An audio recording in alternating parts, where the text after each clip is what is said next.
Gare de Munich, en Allemagne. Jour après jour, train après train, les migrants continuent d'y affluer. 30 000 personnes en quelques jours à peine. Plus de 200 policiers et presque autant de pompiers se relaient 24 heures sur 24 pour diriger le flot, tant bien que mal.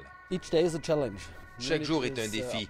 Et le problème, c'est que tout le monde arrive à Munich. Ça fait beaucoup pour une ville, dit le porte-parole de la police. Les autorités font le maximum pour répartir les arrivants à travers le pays. Des centres d'accueil et d'hébergement ont été aménagés dans des centres sportifs, des halles d'exposition ou comme ici, dans une ancienne caserne de l'armée. Abdelrahman Schritt, un étudiant syrien, y habite depuis une semaine. Je ne sais pas quand je vais pouvoir sortir d'ici, ni pour aller où, dit-il. Tout le monde me dit d'attendre. Est-ce qu'on va rester 7 ou 8 mois? On ne sait pas. Le traitement des demandes d'asile en Allemagne prend habituellement plus d'1 an. Et avec l'afflux soudain de migrants, beaucoup craignent de voir les délais s'allonger. Un problème particulièrement aigu en Bavière, où les lois d'immigration obligent les demandeurs d'asile à demeurer dans des camps, tant que leur dossier n'est pas accepté. Rasha Kass Youssef est en Allemagne depuis presque 3 mois. Ce n'est pas aussi facile que je ne pensais. Il y a beaucoup de paperasse et de bureaucratie et la langue est un problème, dit-elle, car personne ici ne parle anglais. Pourtant, Rasha ne veut pas se plaindre car elle se sait privilégiée.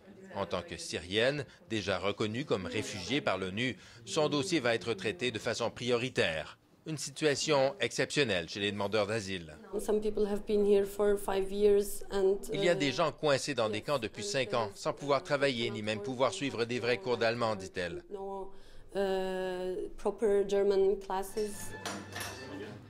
Rasha a aussi la chance d'être hébergée au grand hôtel Cosmopolis, plutôt que dans un grand camp sans âme.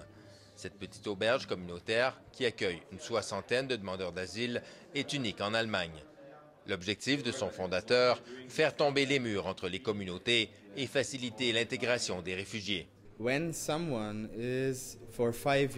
une personne est isolée pendant 5 ans dans un camp de réfugiés, sans travail, coupée de la vie sociale et culturelle, quel avenir lui donne-t-on, demande-t-il. Une chose en tout cas est certaine, à moins d'une solution aux problèmes irakiens et syriens, à moins d'une meilleure répartition européenne des réfugiés, la situation en Allemagne n'est pas près de s'améliorer car le flot de migrants, lui, est loin de se tarir. Les autorités allemandes s'attendent en effet maintenant à recevoir plus d'1 demi-million chaque année.